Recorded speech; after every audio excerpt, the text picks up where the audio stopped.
Alléluia. Gloire à Dieu, gloire à Dieu. Merci la chorale. Je vais prendre place et les musiciens. Ce matin, c'est encore une grâce que le Seigneur nous accorde de nous tenir dans la présence, dans sa présence bien-aimée. Dimanche après dimanche, c'est vraiment une grâce que le Seigneur nous donne et me donne personnellement de pouvoir apporter la parole. Je reconnais que sans lui, je ne peux rien. Je reconnais ma vulnérabilité. Je reconnais mon incapacité. C'est tout simplement grâce sur grâce. Et même le fait que nous soyons à l'église, bien aimé, c'est une grâce. Quelqu'un peut me dire Amen. Non, je ne peux pas entendre ton Amen. Est-ce que tu peux me donner un Amen avec force? Amen. Un Amen vitaminé. Un Amen avec courage. Amen. Oui. Nous avons commencé depuis un certain temps de parler de suivre Jésus et la seule façon de devenir disciple affermi de Christ. Amen. Suivre Jésus, c'est ça le thème. Nous allons continuer, c'est la troisième partie. Je ne sais pas si vous pouvez monter un peu le volume. Donnez les taux. Suivre Jésus est la seule façon de devenir disciple affermi de Christ. Donc ça fait 3 dimanches. Ça c'est le 3e dimanche que nous sommes sur ce thème. Et le Seigneur est en train de nous construire, bien aimé. Quelqu'un me dit Dieu est en train de bâtir. Alors je n'ai pas entendu Dieu est en train de bâtir. Oui, le Seigneur est en train de bâtir parce que nous sommes des édifices. C'est-à-dire que nous sommes des édifices. Nous sommes son ouvrage et ont été créés pour les bonnes œuvres que le Seigneur avait prévues d'avance. Et quand vous lisez la parole, vous verrez également que le Seigneur dit que il est le potier, nous sommes de l'argile. Il va nous façonner afin que nous devenions pas n'importe quel type de vase. Nous devons devenir des vases d'honneur. Vous savez, aujourd'hui, quand vous allez au musée du Louvre, il y a plusieurs musées. Il y a le Petit Palais, il y a le Grand Palais. Il y a plusieurs musées à Paris. Et entre autres, il y a le musée du Louvre. Mais lorsque vous voyez que plusieurs visiteurs aujourd'hui, la France fait partie le premier pays touristique du monde. Entre autres, c'est à cause de cette partie touristique qu'il a mis en place et tout ce qui relève des sites touristiques qui attirent. Et il y a quelque chose qui attire plusieurs peuples, des populations qui affluent vers un site qu'on appelle le musée du Louvre. Pourquoi? Parce qu'il y a un tableau que tout le monde aimerait voir. C'est la Joconde. Pourquoi? Parce que ça se distingue des autres tableaux. Il y a une particularité dans ce tableau-là. Le Seigneur t'a fait plus que la Joconde, plus que le tableau de la Joconde. Tu y es un chef-d'œuvre créé entre ses mains et tu as de la valeur plus que toute autre chose. Amen. Et Dieu, le Seigneur est en train de nous construire, il est en train de nous bâtir pour un but. Quelqu'un veut dire pour un but. Alors je n'ai pas entendu pour un but. Il y a un processus. Le premier dimanche, lorsque nous avons commencé à traiter, suivre Jésus, est la seule façon de devenir un disciple affermi. On a vu compris qu'il y a un protocole. Ce protocole, on l'a vu.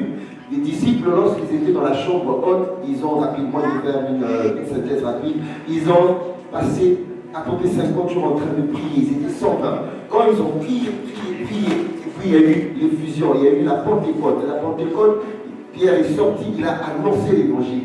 Lorsqu'il a annoncé l'évangile, il y a eu 3000 personnes qui ont été converties. D'accord? Il y a eu une conversion de 3000 personnes. Mais ces personnes qui ont été converties n'étaient pas encore des disciples. C'était des croyants. Mais Dieu n'était pas. Dieu commence à nous bâtir, à nous créer. D'accord? Quand nous créons, nous développons une nouvelle création, nous devenons des croyants. Mais il était question qu'ils deviennent des disciples.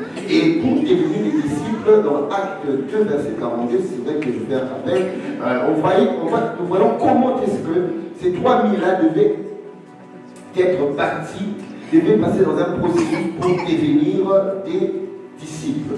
D'abord, ils devaient être baptisés, on l'avait vu, et puis La Bible dit qu'ils persévéraient dans l'enseignement des apôtres parce qu'avant ils avaient l'habitude d'entendre autre chose et maintenant ils devaient entrer dans le processus de pouvoir entendre des paroles venant des disciples qui ont passé 3 ans et demi avec Jésus. Il y a certaines choses que Jésus avait dit aux apôtres et à ses disciples et précisément aux apôtres que la population, les 3000 qui étaient devenus des croyants n'avaient pas entendu. Et puis, il a dit, ils persévéraient dans la communion fraternelle. Ils étaient obligés d'être tout le temps ensemble, de communier ensemble, de prier ensemble, de partager ensemble. Ils persévéraient dans la fraction de pain, partager mutuellement tout ce qu'ils avaient, manger ensemble. Et puis ils persévéraient dans les prières. Ils devaient apprendre à prier parce que la prière était importante. Et elle est toujours importante aujourd'hui dans la vie des croyants. Et la deuxième partie, le dimanche qui a suivi, nous avons vu comment est-ce que Jésus, on a essayé d'explorer un tout petit peu parce que nous sommes en train de dire suivre Jésus pour devenir. Et le Seigneur nous a amené à explorer dans la parole de Dieu chaque fois que Jésus disait de le suivre. Et là-dessus, nous avons vu qu'il y avait à peu près 7 choses que Jésus nous a enseigné sous l'art de suivre. Et la première chose qu'on avait dit, c'était de recevoir la vie éternelle. C'était dans Jean 10, verset 27 à 28, où la Bible dit, les brebis entendent ma voix, je les connais, et elles me suivent, je leur donne la vie éternelle. Quand je suis Jésus, on a dit, forcément, j'aurai la vie éternelle, car la Bible dit à ceux qui l'ont reçu, à ceux qui ont cru en son nom, il leur a donné le pouvoir de devenir enfants de Dieu, mais qu'elles sont ni de la volonté de l'homme, ni de la volonté de la chair du sang, mais nés de Dieu. Ce pouvoir-là est fait par le Saint-Esprit et il y a une régénération, la personne devient une nouvelle création. Et la vie éternelle commence en ce moment-là. La deuxième des choses, nous avons dit, c'était lorsque je suis Jésus, je change. Suivre Jésus, c'est changer la mission et la destinée de ceux qui le suivent.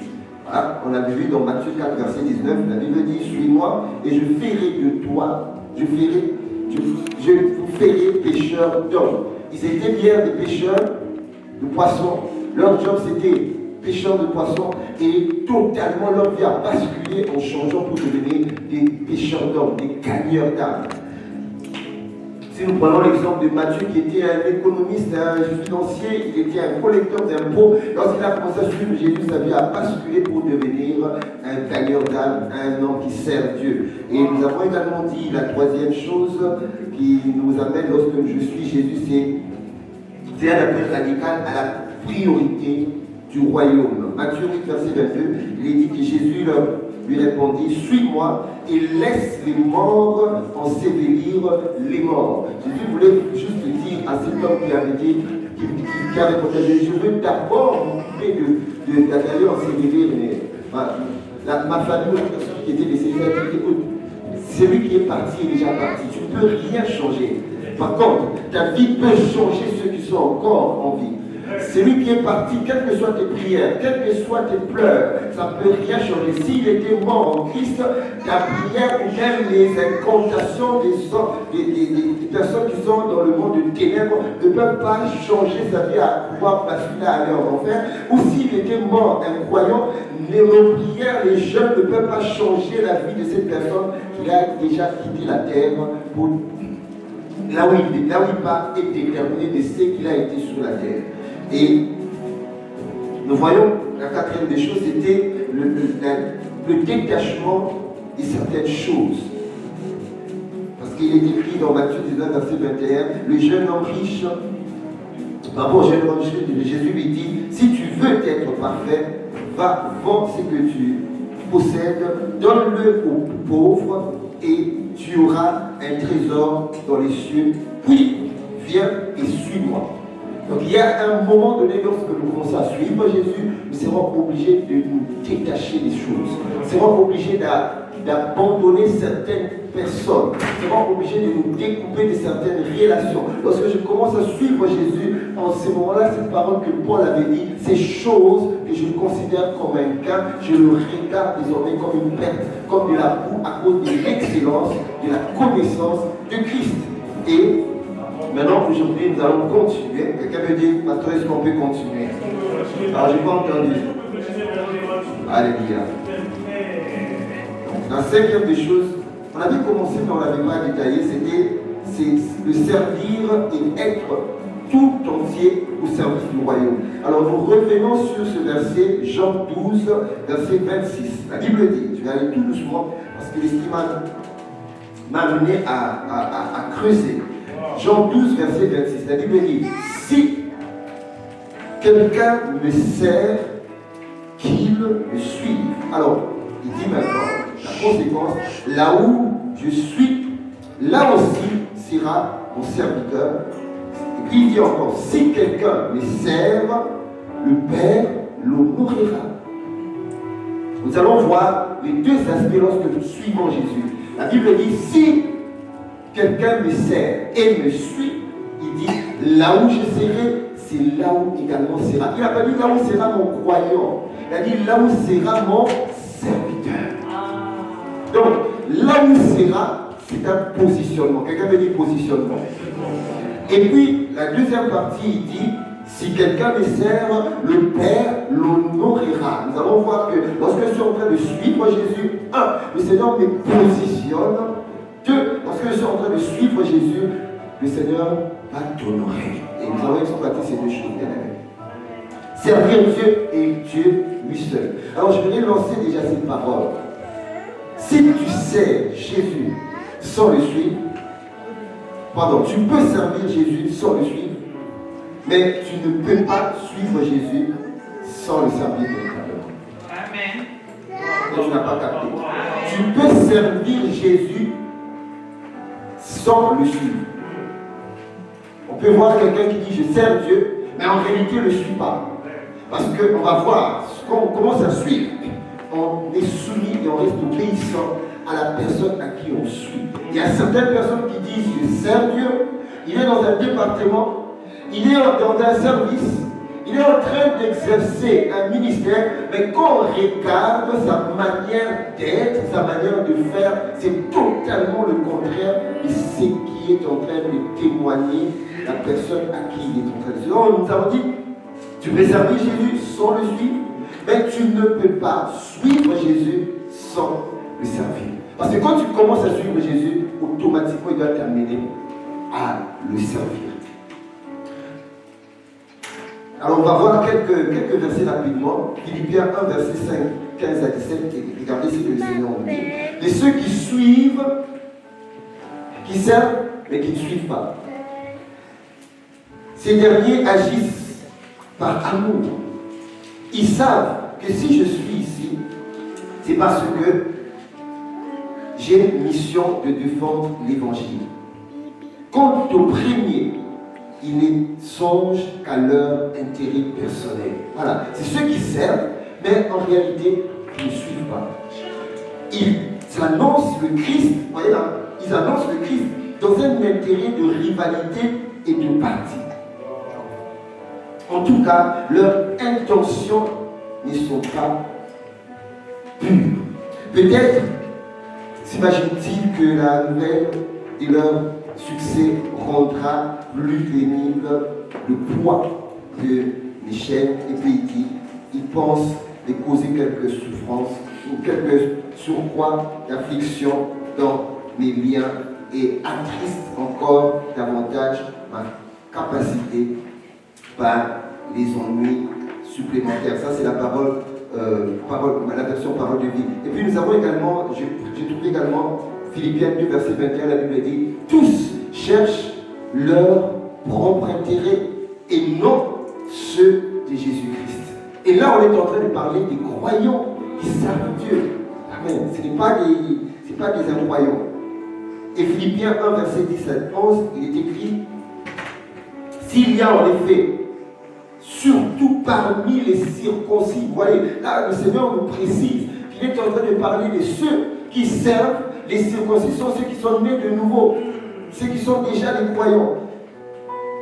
S'il y a en effet, surtout parmi les circoncis, beaucoup de gens rebelles, de vains discoureurs et des séducteurs auxquels il faut fermer la bouche.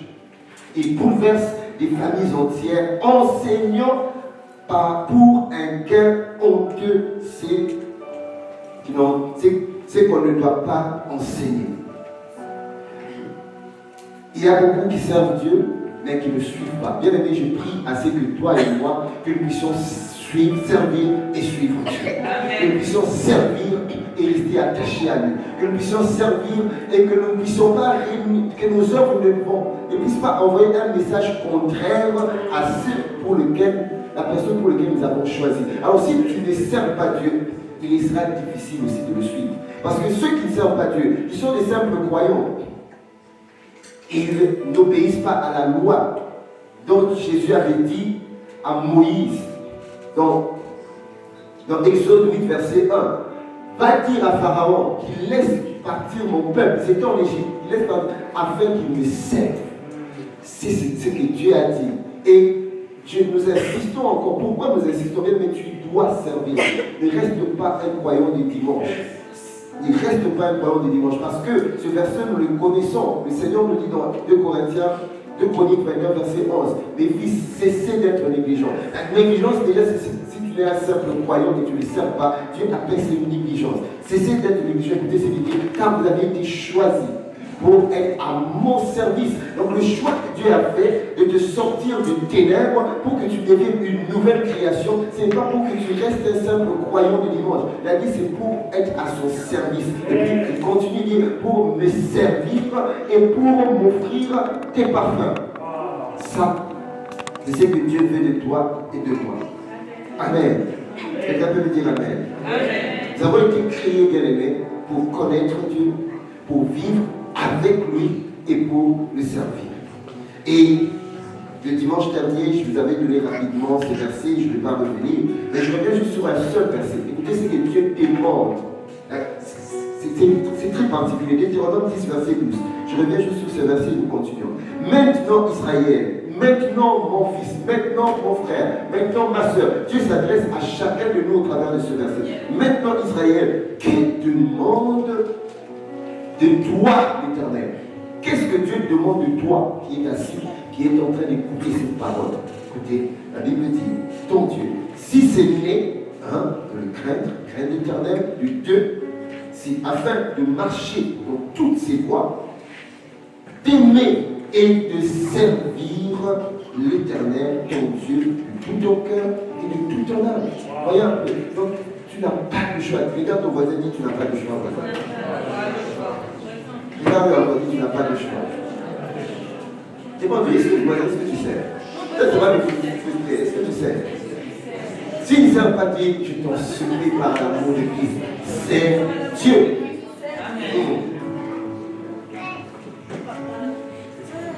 De la même, il y a un lien qui réside dans le fait que nous puissions suivre Jésus, qui a beaucoup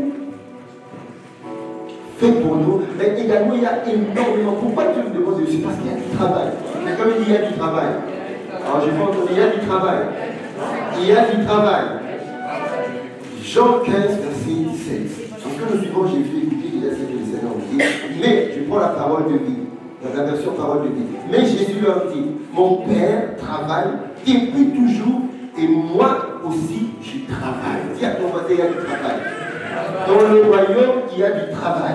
Mais si tu ne travailles pas pour Dieu, sache que ne crois pas que dans notre pays d'origine, le royaume des cieux, le pays n'a pas d'emploi à donner, n'a pas de travail à donner. Il y a énormément de travail. Donc, c'est là où il y a le plein emploi. Il y a énormément de travail. Et Luc 10, verset 2, il est écrit, cette fois-ci j'ai pris la version parole vivante, Alfred Poët, il leur dit, la moisson est abondante. Voilà le travail. Il y a une abondance de moisson. Il dit, mais les ouvriers sont peu nombreux. Je n'aimerais pas que tu sois entre les ouvriers qui ne travaillent pas. Ma prière serait bien aimée que tu sois parmi les ouvriers qui travaillent pour Dieu. Ma prière serait que tu sois parmi ceux qui entrent dans le battement du cœur de Dieu. Parce que le cœur de Dieu bat tout le temps. Le cœur de Dieu bat. Et ça bat au rythme de Jean 3, verset 16. Le travail le plus puissant que Dieu a dit, car Dieu a tant aimé le monde qu'il a donné son propre fils afin qu'il quiconque ne périsse pas, mais ait la vie éternelle. Et quiconque, là, Dieu nous avertit maintenant en disant dans Hébreux 4, verset 1, nous l'avons vu hier, le vendredi, lorsque nous avions un culte de prière, l'atmosphère de prière prophétique, le Seigneur avertit. Pourquoi nous devons travailler? Il faut craindre. Quelqu'un peut me dire il faut craindre. Moi, je n'ai pas entendu. Il faut craindre. La Bible dit craignons donc. Je vais mettre ce verset, Hébreux 4, verset 1. Je n'ai pas mis mon message, mais l'Esprit me demande de vous dire la vie. Craignons donc, car la promesse d'entrer dans le repos subsiste encore. Que personne ne soit trouvé venu trop tard. Il faut craindre. Qui a ton voisin, il faut craindre. Si vous pouvez me mettre ce verset, Hébreux 4, 1. Il faut craindre. Pourquoi il faut craindre? Bien aimé, parce que l'enjeu qui se joue sur la terre, c'est l'éternité. Le segment temps est observé par plusieurs choses. Voilà, la Bible dit, craignons donc, tandis que la promesse d'entrer dans son repos, la promesse que ses âmes puissent aller au ciel, la promesse que ceux qui étaient hier des Adams deviennent une nouvelle création, puissent garantir leur vie éternelle. Tant qu'on est sur la terre, il y a encore cette promesse-là, il y a encore cette grâce-là, que ces personnes puissent connaître la vie éternelle. Craignons donc car la promesse d'entrer dans son repos subsiste encore. Qu'aucun de vous ne paraisse être venu trop tard. Mais lorsque nous évangélisons, aujourd'hui nous bénissons Dieu, l'église, nous évangélisons le lundi, le vendredi, le mercredi, le samedi, le dimanche, et avec les groupes des disciples, d'ailleurs de toute façon ça va être toute la semaine, parce que chaque groupe va sortir. Il y a certainement certains, lorsque nous nous approchons pour les parler de Christ, ils vont dire, oh non, écoutez, vos histoires là, je m'en occuperai plus tard. Plus tard, je n'ai pas le temps, je n'ai pas le temps. Qui a déjà entendu ça avec l'évangéliste? Lorsqu'on évangélise, il y a toujours des gens qui disent, ces histoires-là, je n'ai pas le temps. Je les garde ça. Mais le plus tard deviendra trop tard. Parce que, entre le temps que tu dises plus tard, et que le temps que tu puisses donner ta vie à qui tu ne sais pas cet intervalle-là, tu peux quitter la terre. Et quand tu quittes la terre, ça devient pas trop tard. Que Dieu nous accorde la grâce. Cette grâce de pouvoir rester attaché à lui, fidèle à lui, connecté à lui. Bien vu, dans le royaume des cieux, il y a tellement de travail à faire. Dis encore à ton voisin, il y a du travail. Non, je n'ai pas entendu. Il y a du travail. J'ai l'impression que ton voisin de droite n'est pas convaincu qu'il y a vraiment du travail. Il y a du travail. Alors je vais. Quand on parle du travail, pour la plupart d'entre nous, nous allons chercher du travail, on fait des CV et tout ça. Il y a des offres, des offres d'emploi. Alors je vais vous présenter l'offre d'emploi du royaume. Amen. Alors qu'est-ce que vous pouvez me présenter? On va voir ça. J'ai essayé de concocter un peu l'offre d'emploi du royaume des cieux. On y va? Et c'est là que vous allez voir qu'il y a énormément, il y a vraiment énormément du travail. Voilà, l'offre d'emploi du royaume. L'employeur, c'est le Père céleste. Ah, vous avez décalé un peu. Voilà. La période de la mission auquel nous devons travailler, c'est toute la vie entière.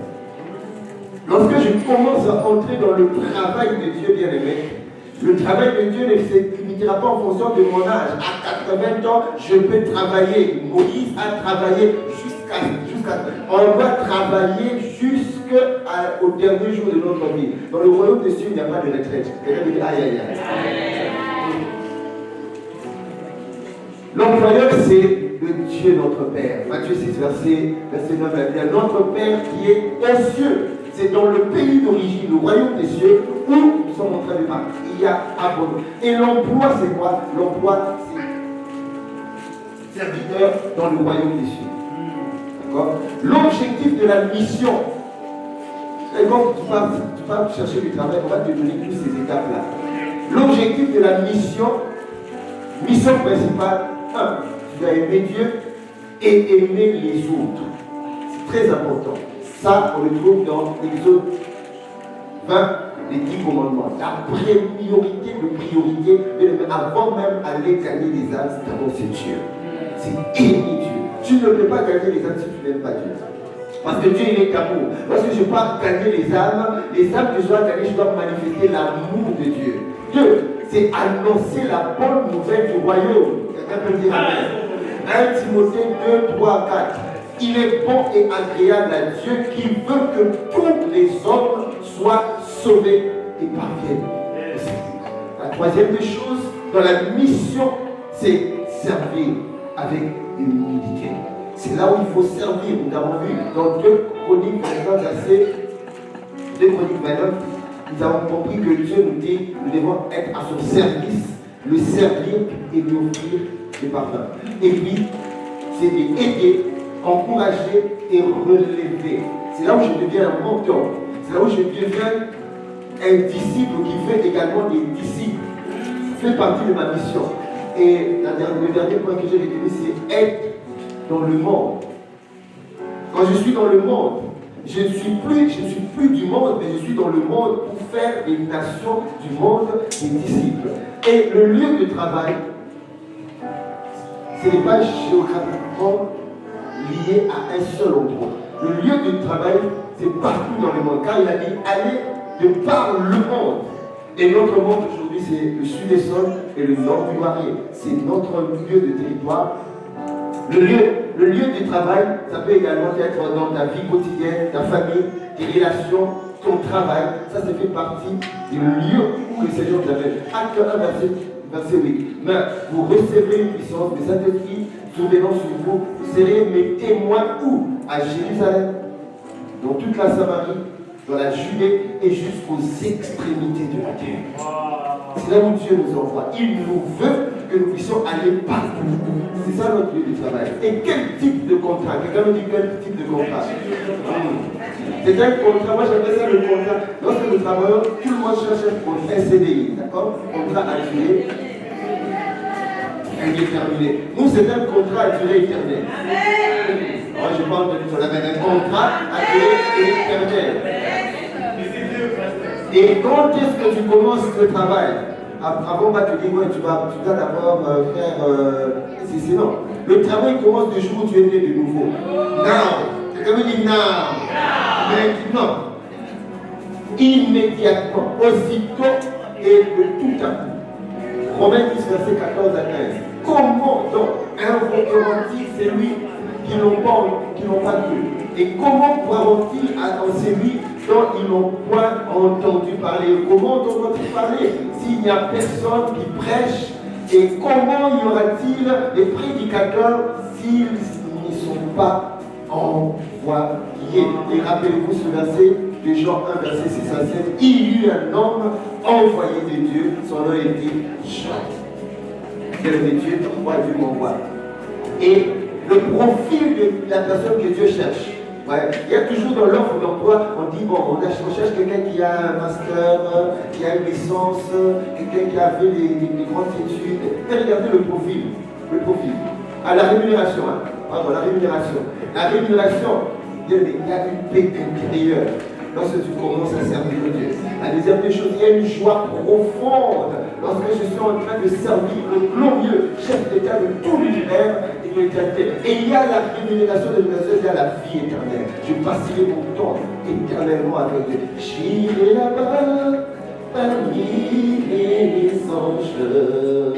Ça, c'est la rémunération. Et d'Emmanuel le console. D'avoir travaillé sous la terre à son montant, à la louange, à Jésus, un grand merci, à Jésus. Vous savez pourquoi on va lui dire un grand merci? Parce que la Bible dit, ton nom était écrit dans le livre de vie. Mais question, pourquoi les noms des autres sont écrits dans le livre de vie? Son bon vouloir, sa souveraineté.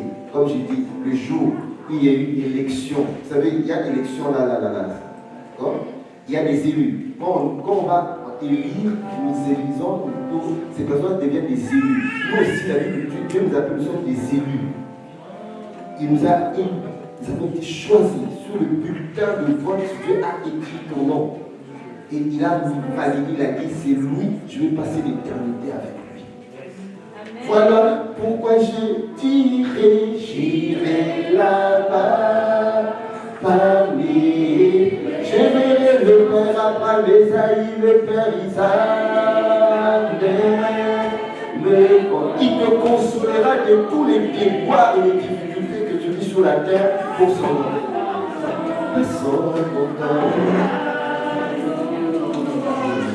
À Jésus, un grand merci. Il y aura des récompenses célestes le jour où nous passerons devant le tribunal de Christ. Il y a 5 couronnes auxquelles le Seigneur décernera à chacun. Voilà, ça ce sont des récompenses pour l'avoir choisi sur la terre, travailler avec lui. Et puis il y a le bonus qui est la présence permanente de Dieu au quotidien. Vous savez, Dieu est en nous. Il est également avec nous, c'est-à-dire qu'il marche avec toi et il est sur toi lorsqu'il commence à se servir de toi, on appelle ça l'onction. Mais le avec toi est beaucoup plus donné à ceux parce qu'ils ne font rien, mais ceux qui travaillent pour lui. Parce que dans Matthieu 28, verset 19, Dieu a dit, car Dieu attend de nous. Allez et faites de toutes les nations les disciples et baptisons au nom du Père, du Fils, du Saint-Esprit et baptisez-les et me voici, je serai avec vous jusqu'à la fin de toi. Je serai avec vous. Voyez, c'est avec lorsque nous le servons. Et puis le profil de ce que le Seigneur cherche. Il ne cherche pas de profil compliqué. Tout simplement que tu aies un cœur disponible. Le gros problème qu'a Dieu, c'est la disponibilité. Si vous voulez savoir le problème, ça c'est un problème qu'a Dieu. Le grand Dieu a un problème. C'est la disponibilité de ses enfants. La plupart d'entre nous lui disons, on n'est pas disponible. Je n'ai pas le temps.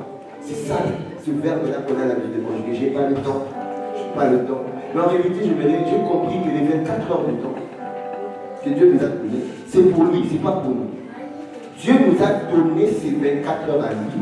Et c'est à nous de positionner dans ces 24 heures à lui nos programmes à nous, en respectant ces programmes à lui. En respectant, parce que c'est lui qui nous a donné. C'est comme si on m'a prêté une voiture. Si tu me prêtes une voiture, je n'ai pas le droit de le rouler n'importe comment, ou bien je vais le rayer. Non. J'ai eu cette voiture de prêt, je vais l'utiliser, mais je dois me rendre compte que lorsqu'il faut que je puisse lui remettre la voiture soit remise comme il me l'avait donné. Mais Dieu nous prête du temps. Ce temps-là, c'est pour lui. Alors nous devons utiliser ce temps-là de manière optimale et efficiente pour le servir.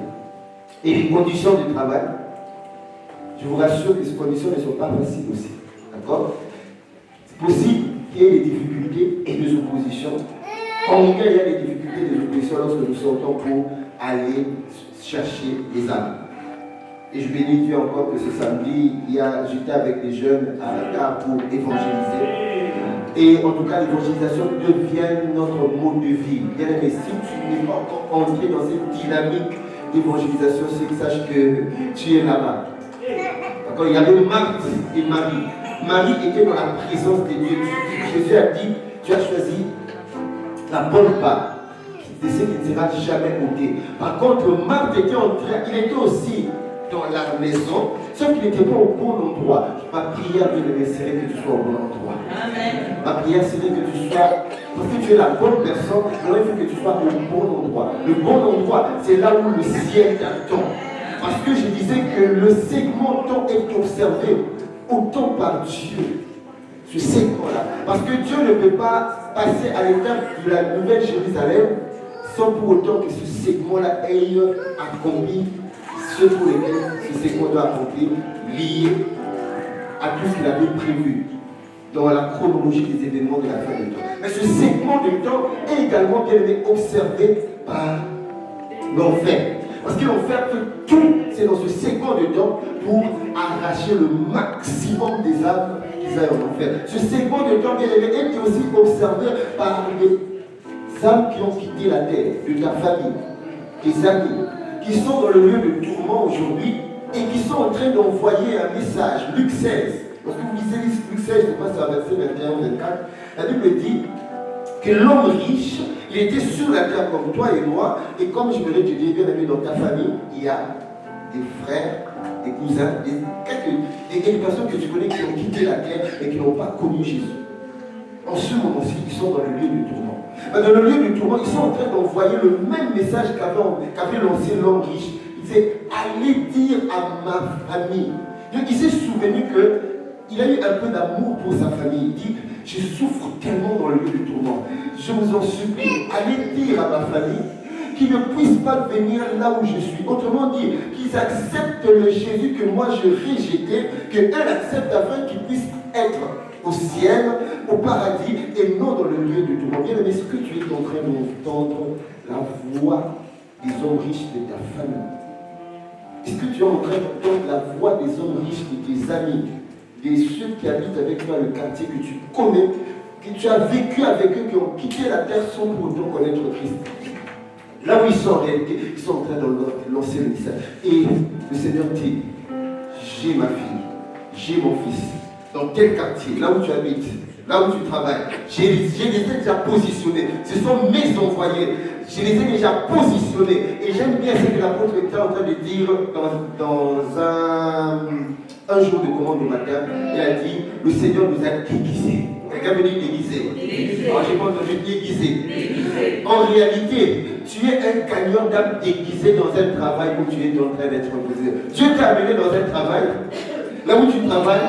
Pour toi, la raison principale, je viens travailler. En réalité, c'est un déguisement.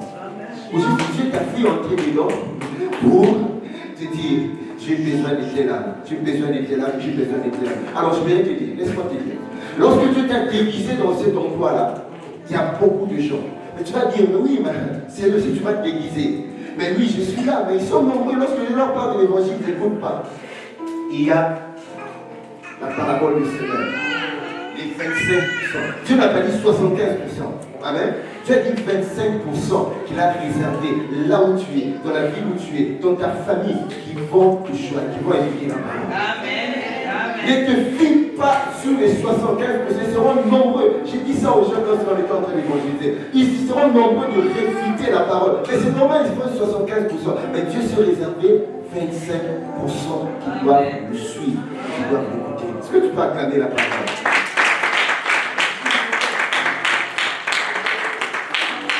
Les conditions de travail, c'est la nécessité de la persévérance. Paul a dit la nécessité m'en est imposée. Malheur à moi si je n'annonce pas l'évangile. Il y a quand on n'annonce pas l'évangile, c'est attaché à une malédiction. Malheur. Mais ce n'est pas une malédiction, c'est juste le fait que tu n'accomplis pas ceux pour lesquels le Seigneur attendait que tu accomplisses. Jean 16, verset 33. Je vous ai dit ces choses afin que vous ayez la paix en moi. Vous aurez des tribulations dans le monde, mais prenez courage, j'ai vaincu le monde. Alors les avantages, maintenant vous savez, quand on te présente l'offre d'emploi, à la fin on te dit que tu as des avantages. On te dit, il y a tu peux être actionnaire dans l'entreprise, il y a tel avantage, il y a tel avantage. Parmi les avantages, il y a Dieu agit avec toi. C'est très important. Quand on dit marcher avec Dieu, c'est Dieu devient ton GPS, guidé par le Saint-Esprit. Parce qu'on peut être croyant, chrétien, mais tu es en train de tâtonner. Tu ne sais pas prendre des bonnes décisions. Tu prends des décisions sans sagesse. Là, Dieu est en toi, il n'est pas avec toi. Et pour que Dieu soit avec toi, il faut d'abord que tu sois rempli. La Bible dit Jésus fut rempli, conduit et revêtu. Il faut commencer d'abord d'être rempli. Or, tu ne peux pas être rempli lorsque tu ne le suis pas. Alors, quelqu'un peut me dire Amen. Amen. La deuxième des choses, des avantages, il y a la transformation personnelle. J'étais drogué, le Seigneur m'a sauvé. J'étais au culte, le Seigneur m'a sauvé. J'étais adultère, le Seigneur m'a sauvé. Ce que j'étais hier, Dieu transforme ma vie. Et puis, il y a l'impact éternel, c'est que Dieu me réserve. C'est que vous avez dit, j'irai là-bas. Parce qu'il y a un bonheur. Il me réserve une place. Il m'a dit, je suis allé te réserver une place. J'irai là-bas. Il me j'aurai une paix que je n'avais pas lorsque j'étais sur la terre. Là-bas, je veux le servir, je veux être dans sa présence, dans sa félicité. Et c'est un avantage que le monde ne peut pas donner. Alors, quel que soit ce que tu vis sur la terre, quel que soit les déboires, quel que soit ce monde, quel que soit, sache-le, c'est que tu auras là-bas, demain, et plus meilleur, et plus puissant, et plus grand que tout ce que tu peux avoir ici sur terre. Et ben, ouais, je crois que c'est fini. Ok, donc ça c'était l'offre d'emploi dans le royaume des cieux. Maintenant le Seigneur dit, ok, l'offre d'emploi est là. Je vais écouter ce qu'il dit. L'employeur est en train de chercher les travailleurs. L'offre est là. Laissez-moi l'offre dès le début. Présentez-moi l'offre dès le début. Mais l'employeur a présenté l'offre, mais il y a beaucoup. La moisson est grande. La moisson est abondante d'aller, mais peu d'ouvriers. Et l'employeur, regardez dans Isaïe 6, verset 8, la Bible dit, j'ai entendu la voix du Seigneur disant, qui enverrai-je et qui marchera pour nous, pour le royaume? Isaïe a dit, j'ai répondu, me voici, envoie-moi. Me voici, envoie-moi. Et puis, dans Ézéchiel 22, verset 30, c'est ce verset que nous connaissons, le Seigneur dit, je cherche un homme. Et lorsqu'on dit homme, rappelez-vous quand Dieu a créé, Dieu créa l'homme, homme et femme. Donc quand on dit homme, c'est homme et femme. Il dit, je cherche un homme qui élève les murs et qui se tient à la brèche devant moi, en faveur de moi, en faveur du pays, afin que je ne le détruise pas, même je n'en trouve pas. L'offre là, Dieu cherche des travailleurs, mais il ne trouve pas. Pourquoi? Parce que la plupart des travailleurs semblent être occupés. Mais si tu es occupé, c'est la bonne chose. Regarde ton voisin, demande, es-tu occupé? Dis pour le royaume, c'est pas un problème. Demande-lui, est-ce que tu es vraiment occupé? J'ai mon business, j'ai les études, j'ai fait les grandes écoles, j'ai fait des affaires. Pasteur, je n'ai pas beaucoup de temps. On entend ça. Pasteur, je travaille, j'ai pas beaucoup de temps. Dis-toi que tu es la bonne personne pour Dieu. Waouh! Ça paraît. On peut comprendre que Dieu cherche des personnes qui ne sont pas occupées. Donc pour les autres, non, Dieu cherche les occupés. Regardez dans la Bible. Paul était. Est-ce que Paul était occupé ou bien il était libre avant que Jésus l'avait? Il était occupé. Il était très occupé même dans son business familial parce qu'il était en train de travailler pour nourrir sa famille. Dieu a dit, tu es la bonne personne. Laisse-moi te dire, je sais que tu es occupé, mais Dieu t'a choisi parce que tu es la bonne personne. Parce que tu t'as acclamé pour toi-même. Donc tes occupations, Dieu t'a choisi. Regardez Matthieu était collecteur d'impôts, il collectait les impôts tous les jours. Il va aller au travail, le matin jusqu'au vendredi. Pasteur, une fois j'étais en train de parler avec une soeur. Je la voyais pas, j'ai dit, ma soeur, qu'est-ce qui se passe?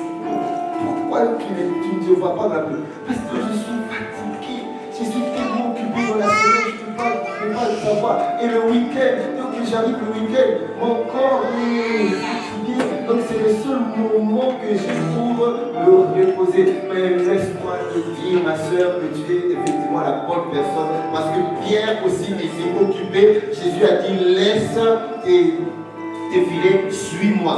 Matthieu, le collecteur d'impôts, était très occupé. Dieu a dit, laisse, suis-moi. La seule chose, nous résistons à l'appel de suis-moi. Tu ne peux pas devenir. Aujourd'hui, on parle de Pierre. Ça fait plus de 2000 ans qu'on parle de Pierre parce qu'il avait juste obéi. Alors est-ce que tu peux toi aussi obéir aujourd'hui pour que demain, que des hommes et des femmes qui ne te connaissent pas, qui puissent te connaître parce qu'un jour tu aurais dit, j'ai dit oui, oui,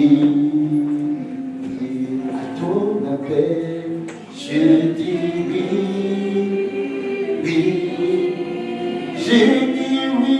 À ton appel, j'ai dit oui, je dis oui, je dis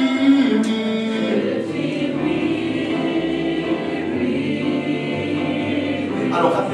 continuer. Dans la deuxième partie, dans ce verset, dans Jean 12, verset 26, la deuxième partie, c'était là on a vu que Jésus a dit, si tu me sers, tu me suis, là où je serai, tu seras. Yes. C'était le positionnement. Le positionnement, dans le positionnement, et là maintenant, parce qu'on a parlé un peu du simplice, maintenant, lorsqu'on est dans le positionnement là, le Seigneur est en train de nous dire que le disciple doit se placer volontairement dans la trajectoire de Jésus. Et là, ça demande à un, que tu sois fidèle à lui.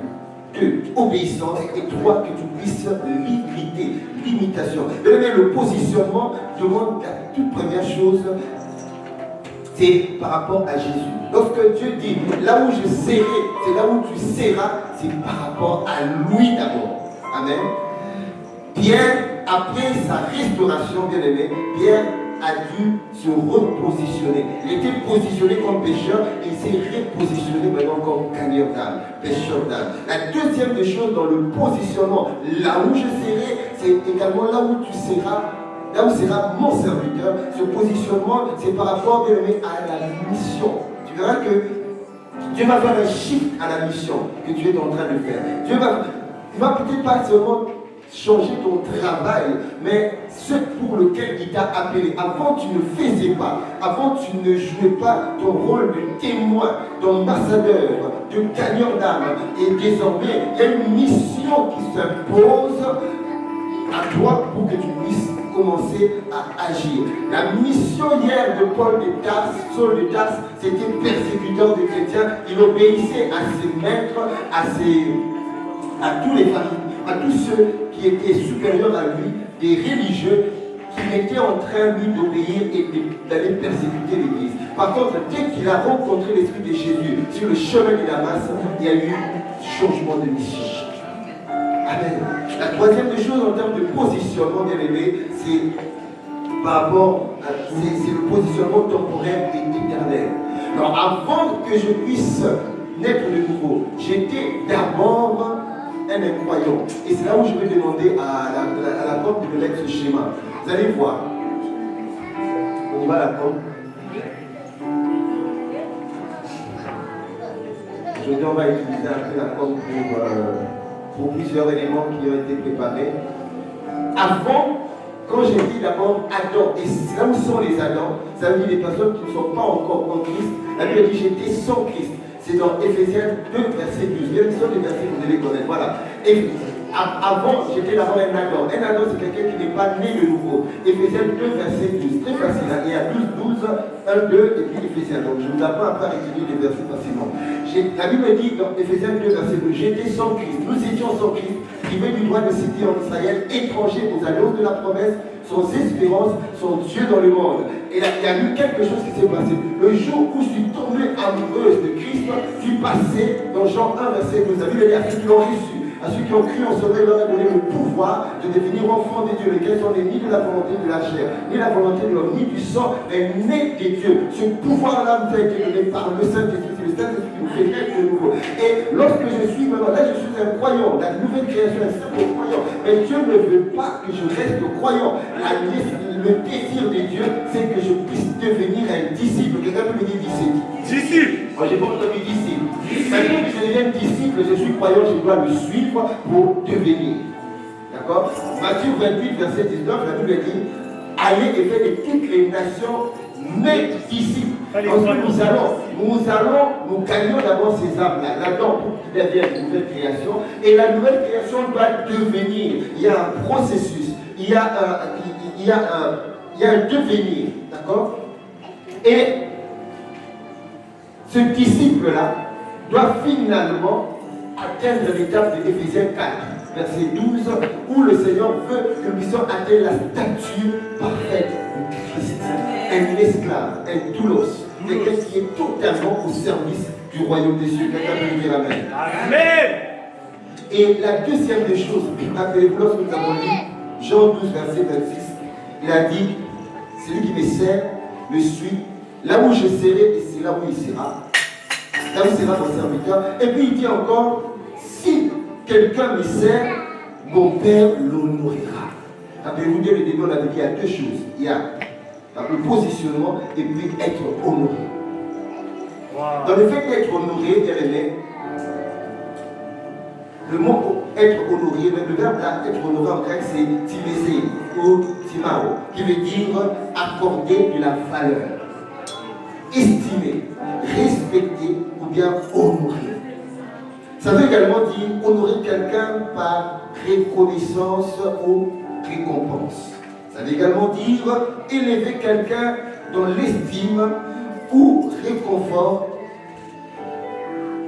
un statut, ou conférer un statut d'honneur. Alors bien aimé, lorsqu'on parle de Dieu a dit, je l'honorerai, j'ai segmenté ça en deux parties. Dieu veut nous honorer d'abord sur la terre. Quelqu'un m'a dit sur la terre. Sur la terre, Dieu veut te donner des nations. D'accord? Les nations doivent te suivre. Ésaïe 60, verset 21 à 22. Normalement, c'est 22. La Bible dit commence 21. Il n'y aura plus que les justes parmi ton peuple. Ils posséderont à toujours le pays. C'est le végétal que j'ai planté, l'œuvre de mes mains, pour servir à ma gloire. Ouais, pour servir à ma gloire. Et c'est là où maintenant il dit, le plus petit deviendra un millier, et le moindre une nation puissante, et moi l'Éternel, je me hâterai pour l'accomplir. Et les nations vont te suivre. L'apôtre qui va dans l'habitude de nous dire, c'est pas ton travail qui va te bénir. Mais c'est pas ton travail qui va te bénir. En réalité, une lourde et grande bénédiction viendra des nations. Yes. Les nations que tu vas perdre, les nations que tu vas aimer, les nations que tu vas amener au point A, ils étaient bons. Et puis ils sont totalement transformés, ils seront reconnaissants vers toi. Ils seront reconnaissants vers toi. Suivre Jésus bien-aimé, c'est également se rendre disponible. C'est là où j'étais en train de vous dire que Dieu avait un problème. Le problème de Dieu, c'est qu'il cherche des personnes disponibles. Très souvent, on n'est pas disponible. Mais je prie que après ce message, que Dieu te trouve disponible pour lui. Quelqu'un peut dire Amen. Alors, je n'ai pas entendu ton Amen. La deuxième des choses, il a dit, je vais t'honorer. La deuxième des choses, il t'honore déjà sur la terre parce que tout ce que tu as besoin, il va te le donner au travers des nations. Les nations marcheront à ta lumière. Amen. Des rois à la clarté de ton éclat. Ésaïe 60, verset 3. Et là maintenant, il dit, il va t'honorer, bien aimé. Il te honore dans l'espérance. Autrement dit, il te réserve une couronne pour l'éternité. C'est ça l'honneur. Je suis en train de dire, si tu crois en la véracité de la parole, la Bible, je sais pas voir.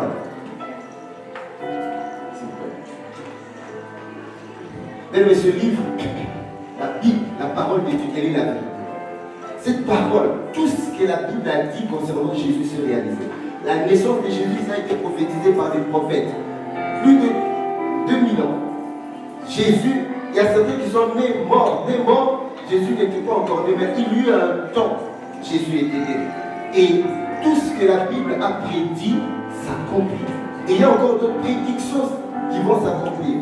Et la deuxième des choses, maintenant Dieu te promet, d'accord, si c'est vrai, et la véracité de ce livre avait déjà prédit que Jésus mourra et ressuscitera. Ça s'est accompli. La plupart des chefs religieux sont morts. Ils ne sont jamais ressuscités. Leur tombeau, il y a encore des ossements. C'est juste pour te dire que cette parole est la vérité. Amen. Et si c'est la vérité, maintenant, c'est là où je voudrais te dire, Dieu te promet qu'il te nourrira et il va te donner une récompense. Et ces récompenses-là, ce sont des couronnes que tu auras le jour du tribunal de Christ. Il y aura 5 couronnes. Mais Dieu, pour lui, il veut que tu aies les 5 couronnes. Sauf que ça va dépendre de toi. Il y a la couronne de vie. On le voit dans Jacques 1, verset 12. Heureux l'homme qui supporte la tentation, car après avoir été éprouvé, il recevra la couronne de vie. La couronne de vie, nous l'avons. Tous les croyants qui sont nés de nouveau jusqu'au dernier jour de leur vie, c'est que c'est la couronne de la vie éternelle. La deuxième couronne, c'est la couronne de gloire. 1 Pierre 5, verset 4. Quand paraîtra le souverain pasteur?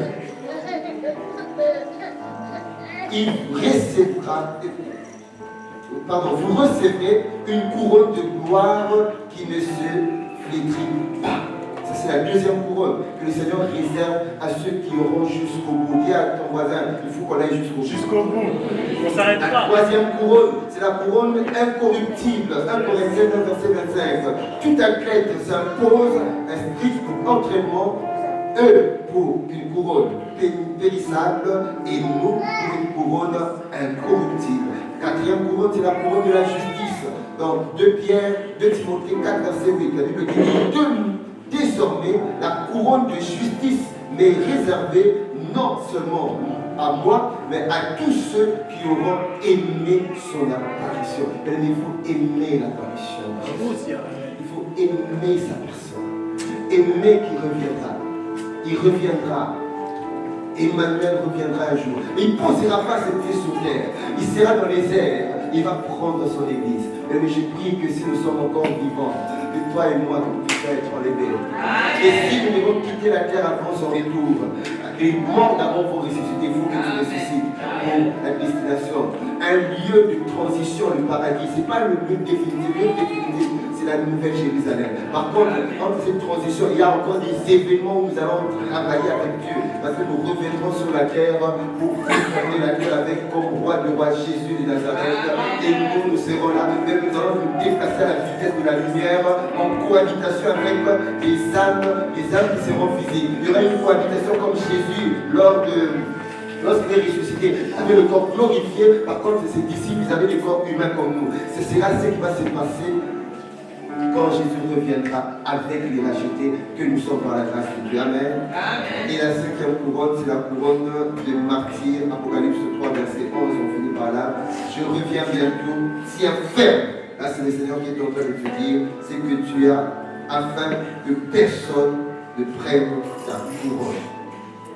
Alors, je vais conclure. Ma conclusion ici, bien aimé, c'est que Dieu est en train de chercher les ouvriers ce matin, des suivants, des pêcheurs d'âmes, des gagneurs d'âmes, parce que la moisson est grande. Romains 10, verset 15 à 14 à 15, pardon, la Bible dit, comment l'invoquer si on n'a pas appris à croire en lui et à lui faire confiance? Et d'où viendra cette foi si on n'a jamais entendu parler de lui? Là, j'ai pris la version, je crois, parole vivante. Et comment on entendra parler s'il n'y a personne, s'il n'y a pas de messager pour proclamer la bonne nouvelle du royaume? Mais encore, comment quelqu'un s'arrogera-t-il la charge de proclamer l'évangile s'il n'a pas reçu, s'il n'a reçu aucun ordre de mission? Et j'ai pris cette version à cause de l'ordre de mission. Mais l'ordre de mission, c'est opération Anakazo pour notre saison. L'ordre de mission, c'est de te peupler l'enfer afin que la maison de Dieu soit remplie. Et le désir de Dieu, et je finis par là, c'est dans Luc 14, versets 22 à 23. Le serviteur dit, Maître, c'est que tu m'as ordonné, vous voyez, l'ordre de mission, c'est que tu m'as ordonné à te faire. Et il y a encore de la place. Et le maître dit, non, mon point c'est qu'il n'y ait plus de place. Et puis il dit, le maître dit au serviteur, alors va encore. Mais ce matin, Dieu est en train de te dire, va dans ta famille, va dans les rues, va dans les haies, va dans les chemins, va partout là où tu travailles. Allons, c'est l'ordre que nous avons reçu. Va dans les chemins et le long des haies. Et ceux que tu trouveras, contrains-les à la case. Afin que ma maison soit remplie. Alléluia. Gloire à Dieu, ce que nous pouvons bénir de vous. Seigneur, tu veux que ta maison soit remplie. Et pour que ta maison soit remplie, nous demandons que nous puissions te servir, te suivre, que tu nous donnes deux bénéfices. Un, tu nous dis, lorsque nous te suivons, nous serons honorés. Lorsque nous te suivons, tu nous réserves quelque chose de grand, c'est d'être positionné. Alléluia.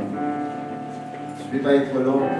Je voudrais juste lancer l'appel à quelqu'un qui tu n'as pas encore, parce que bien avec tout ce qu'on a dit, si tu n'es pas encore réconcilié à Christ, c'est encore très loin. Il faut d'abord revenir à Dieu. Il faut d'abord te connecter à lui. Il faut d'abord te réconcilier à lui. Il faut d'abord que ta vie soit régénérée. La Bible dit si quelqu'un est en Christ, il faut être en Christ, ne soit pas hors de Christ.